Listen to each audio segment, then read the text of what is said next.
What's up, YouTube? It's Kenny again. Oh, finally got loaded. It took me a while, and I was in a spot with bad internet.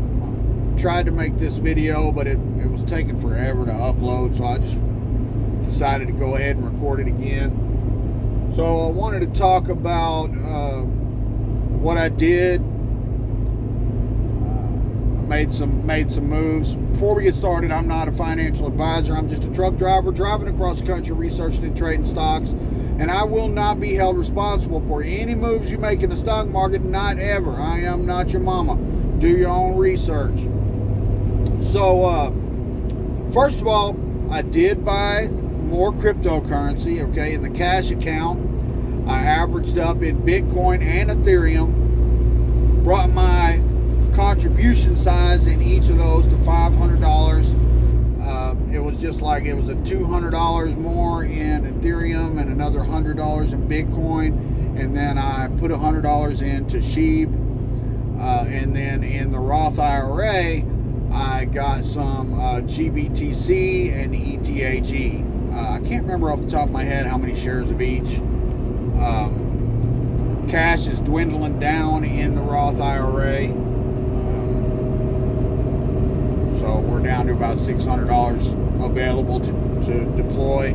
And in the cash account, I still got a pretty good amount of cash, about $1,000 in there. And that account's only $3,500 or so. So that's what I did as far as that's concerned. But the main thing I wanted to talk about is, you know, I've talked in the past about how I was going to get my contributions in the Roth IRA to $10,000 and then decide if I'm going to keep contributing there or start a new Roth. Well, I decided to go ahead and start a new Roth. So I started a new Roth IRA. We're going to call that Roth 2 in M1 Finance, and I created a pie. Put 18 stocks in this pie, all right? And the idea is, everybody always talks about dollar cost averaging. And there have been a lot of times when I've sold too soon, missed out on profits, you know, sold at the wrong time. So I'm going to give the dollar cost averaging thing a try in this new Roth IRA for a year. Okay, I can put another $1,000 in. I made a $500 deposit, and it's set to buy on Monday morning. I can put another $1,000 in there for this year, and then I'm going to probably max that out for next year. Kind of dollar cost averaging. I'm not sure if I'll buy every single week or exactly how I'll structure it, but you know, 125 a week will max it out for the year. And then if I do it that way, it'll feel less like dumping big chunks in at one time. So I'll get to dump my big chunks into the cash account. Okay, and that's the plan for this next year. So I wanted to just go over the stocks that I've put in there so far. I put 18 stocks in there. They're fairly evenly distributed, but not completely evenly distributed. Okay, there's more weight on some things than others. And I tried to put like some financials in there, hopefully with all the tapering that's going on and the potential for maybe even hiking interest rates up next year early, or you know, I want to have some of those financials in there. I also put some a couple of brick and mortar plays in there. I tried to pick stocks that I think are a little more stable, at least some of them. I also put a couple Chinese companies in there, which, you know, I always talk about how I don't invest in Chinese stocks, but I decided to put a couple in here because there's one that's just severely undervalued, and another that I feel like is going to do real well next year. So here are the 18 stocks that I put in the new pie for the new Roth. AMD, Alibaba. I think Alibaba is just super low. I mean, it's so undervalued right now that I think it's going to come up next year. ARK, the ARK Innovation Fund, ChargePoint, Dollar Tree, that's one of my brick and mortar plays. Ford, because I think that Ford did really well over the last year, and with the way that Biden is just kind of ignoring Tesla And, just always harping on Ford and GM, I guess because they're union. I think that Ford's got a chance to keep rising next year, so I went ahead and put some of that in there. Goldman Sachs, that's one of my financials.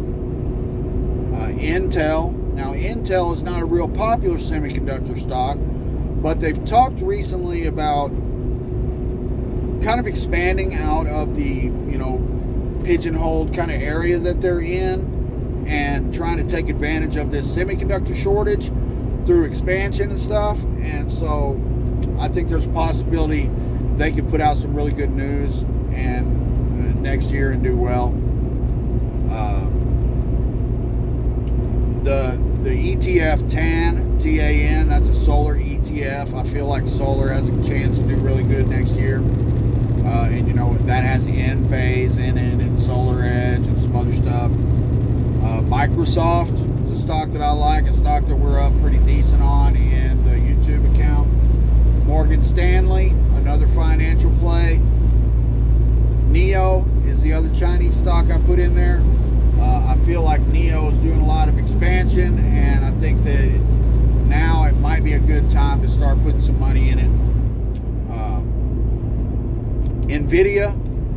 So Nvidia, we've doubled our money in the YouTube account on Nvidia, and I just think it's a beast, and I wanted to have lots of semiconductors in there. I have a feeling that since there's a shortage, these semiconductor companies can just sell them as fast as they can make them. So 3 semiconductors. OEG, I love OEG, and I've just put a small percentage, like 3%, in OEG because I really do think it's going to do something serious next year. So 3% in OEG. Facebook, I like all the metaverse stuff that's going around, and I feel like it's valued low for where most of the other companies like it set. So Facebook, PayPal, of course, I'm into PayPal at these prices. I increased my positions both in the Roth and the cash account also on Thursday or Friday. I averaged down in the Roth IRA and brought it to 20 shares at $217 a share, and I bought one more share in the cash account to bring me to 5 shares at average price of $204.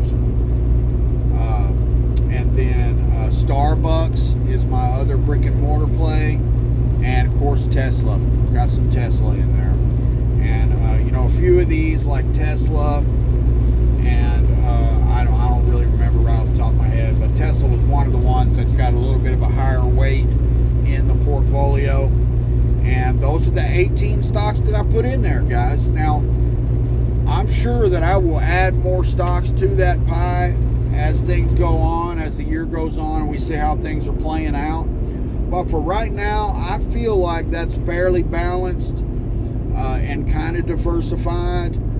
And, like I say, we'll see where things start going in the next couple of months, and maybe I'll make a decision to put some other things in there. I've got other things that I'm watching and looking at, and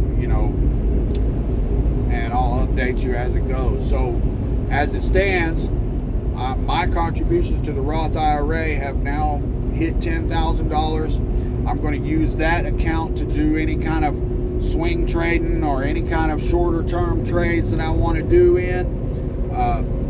I think that in the cash account, the Webull, I think that I'm going to kind of focus more on crypto there. It's really the only place that I have access to just straight up buy or sell crypto. So, it's heavily focused on crypto right now. And like I said, I have another 1,000 to put into some stuff in there. So we'll see what we do with that. YouTube account will continue as planned. And this new Roth is going to be kind of a dollar cost average type of thing over the next year, just to see, to see what it does in comparison to whatever I can get out of making moves in this in my other Roth, and kind of give me an idea. Am I better off doing it that way? Am I better off sticking to what I've done and have had a bad year? So we're going to find out. There is a possibility I might create another pie next to the YouTube pie in that account to dump some cash in, dollar cost average type of way there as well. At this point, guys, I've got too many accounts. I will not be creating any more accounts, I think. And that's where we're at with everything. So I appreciate everybody's support. Thanks for watching and sticking around even when it's kind of slow and I'm not making a lot of videos. Thanks for watching. Hit that subscribe button, like the video, and hang around and see how I do next year.